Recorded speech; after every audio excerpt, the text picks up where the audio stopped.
pengembangan diri pembelajaran berpihak kepada murid ya. Jadi fokus pendampingannya itu nanti ada 3 kegiatan yang harus kita lewati ya. Yang pertama praobservasi sekarang, kemudian nanti observasi Pak Dayat ngajar di kelas 2 jam pelajaran, kemudian setelah itu pasca observasi untuk melihat kembali dan merefleksi apa yang sudah dilakukan Pak Dayat. Nah, sebelum ke praobservasi,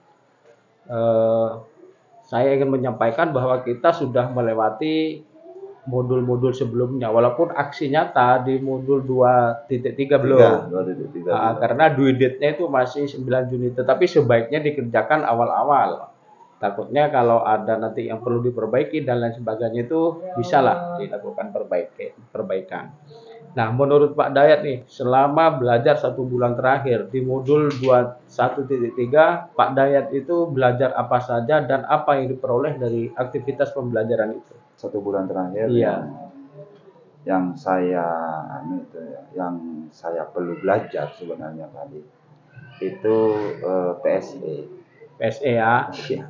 Karena sebelum saya membentuk sosial dan emosional murid, tentunya saya membentuk diri saya dulu ya, seperti itu. Artinya menstabilkan sosial emosional sendiri.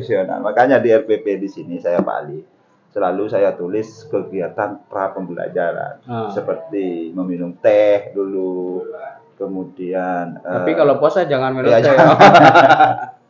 Di sini saya tulis sebelum itu mempersiapkan diri baik secara fisik maupun mental, memastikan dirinya sudah tenang dan fokus selama melakukan kegiatan. Minum segelas teh hangat atau kegiatan mindful lainnya, bisa nonton, bisa dengerin lagu, listening gitu. Mindful, ya, listening kemudian mindful, seeing ya. Jadi itu yang tantangan juga itu Pak buat saya. Yang kemudian setelah itu kita ke coaching ya. Coaching. Tentunya coaching itu ada beberapa kendala, tidak segampang apa yang kita praktekkan di dunia maya. Iya, di dunia maya tugas LMS yang memang itu sudah di skenario. Ya, tapi apapun itu sudah saya berusaha untuk belajar. Insya Allah itu kan sudah proses, Pak. Berproses ya. Jadi tidak namanya proses kan nggak langsung pun fayakun langsung bisa jadi gitu kan. Jadi saya menikmati prosesnya itu aja. Termasuk pada saat ini kalau misalnya nanti di pendampingan PI 4 itu di pembelajaran ada yang kurang, saya memang berharap kurangnya Pak Ali. Iya. Karena kalau ada yang kurang kan bisa kita sharing. Oh ini Pak Dayat seperti ini, seperti itu gitu loh. Untuk perkembangan di LMS sekarang sudah 70% ya? 70%. Baik. Nah, atas pencapaian Pak Dayat, saya ucapkan terima kasih dan saya apresiasi luar biasa, terutama di post-test tinggi Pak Dayat. Oh iya.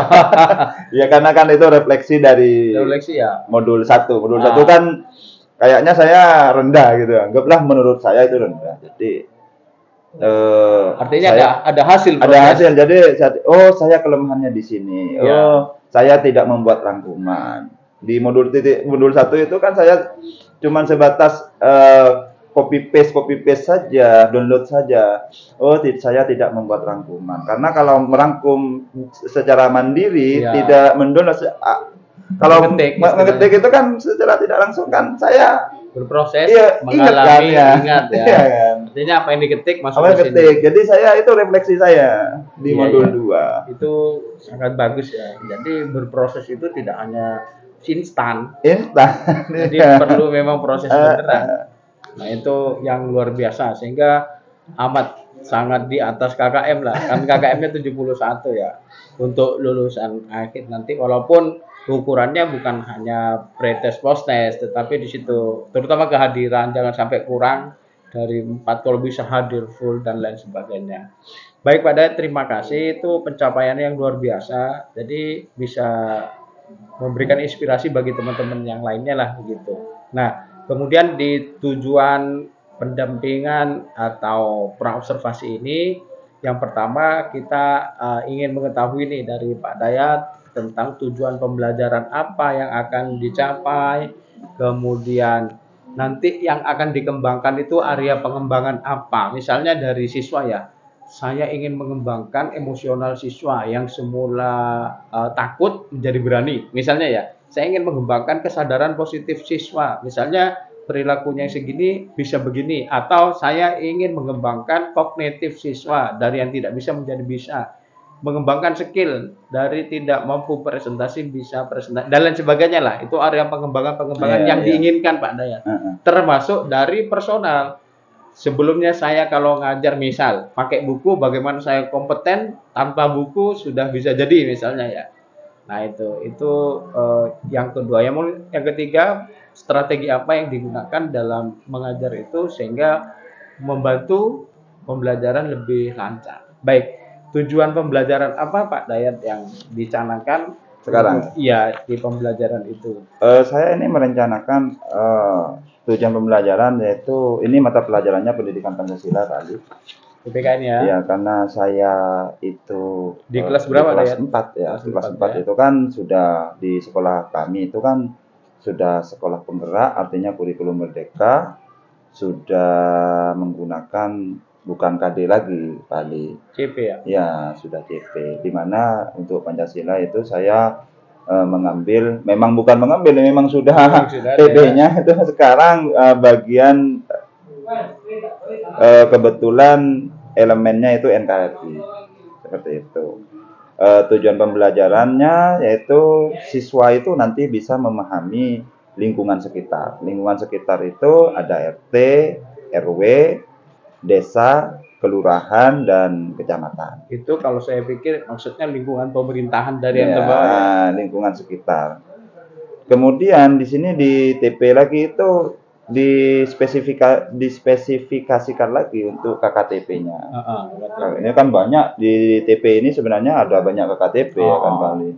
Jadi saya mengambil untuk KKTP ini anak-anak yang penting tahu paham, maksudnya paham lingkungan sekitarnya itu kalau di rumahnya itu ada RT RW gitu loh.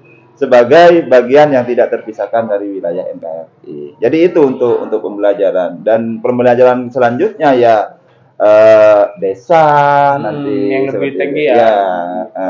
Sesuai dengan TP ini. Jadi KKTP-nya ini ada 3 dan untuk pembelajaran hari ini yaitu KKTP 1. Ya. Baik.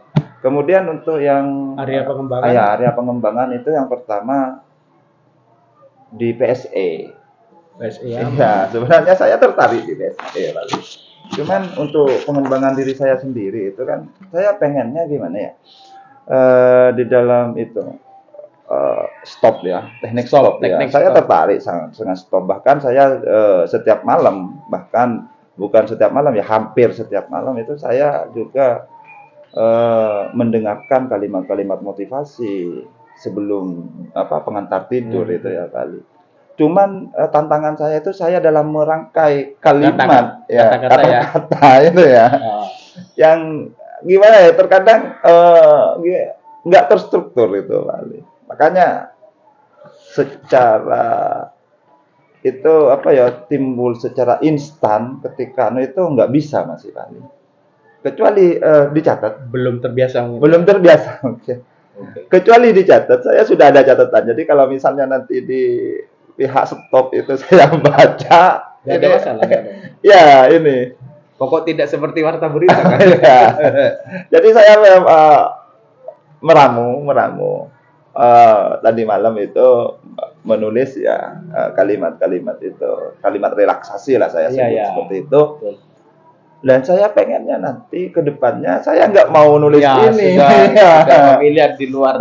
Familiar. Pengennya seperti itu. Tapi ini apapun itu ini kan semuanya masih proses. Betul.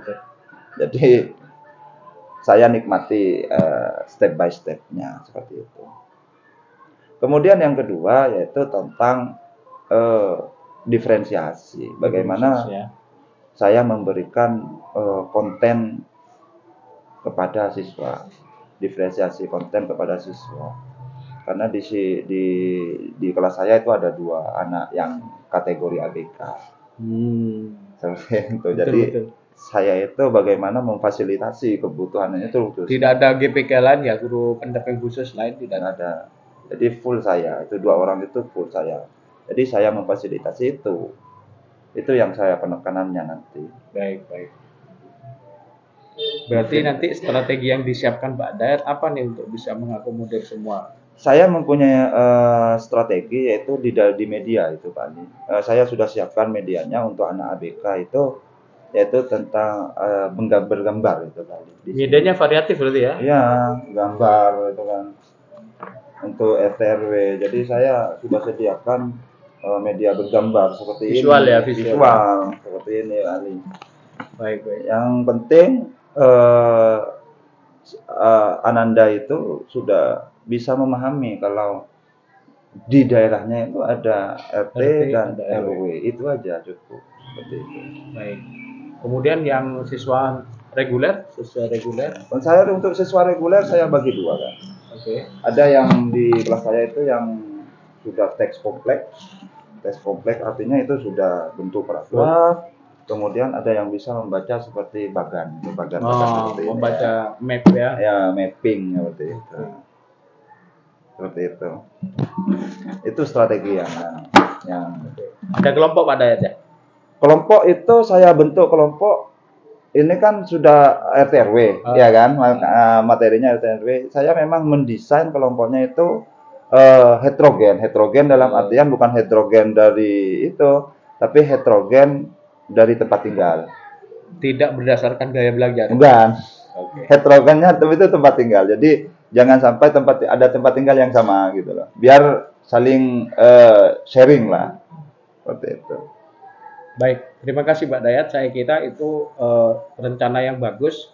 Seperti RPP yang distor ke saya, kemudian dapat umpan balik, itu menjadi contoh bagi CGP yang lain. Terus terang kita berikan ini RPP bagus, kemudian bisa diimplementasikan juga kan seperti itu. Termasuk bagaimana mengkategorikan atau melakukan diagnostik ya, asesmen diagnostik terhadap gaya belajar anak. Itu sudah kita sampaikan. Itu saya lakukan memang di awal pembelajaran. Iya, betul. Jadi itu sudah bukan baku sih.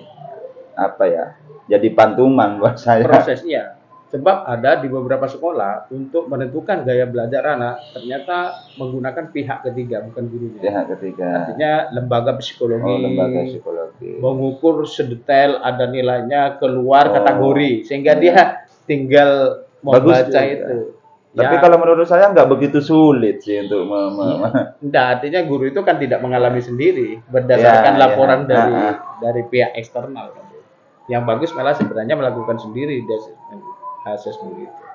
Nah, catatan khusus Pak Dayat, sebagaimana pengalaman teman-teman sebelumnya ya, ada beberapa hal yang mungkin nanti bisa diingat-ingat dalam kegiatan pembelajaran yang kita observasi. Yang pertama tentang pembelajaran sosial emosional itu sendiri. Kadang-kadang judulnya di RPP-nya itu menulis diferensiasi, PSE dan budaya positif, tetapi pelaksanaannya nggak muncul. Nah, ini nanti makanya, disadari ya di proses. Makanya ini kan judulnya, kegiatan ini adalah PI, bukan penilaian tapi ya pendampingan. Artinya ketika saya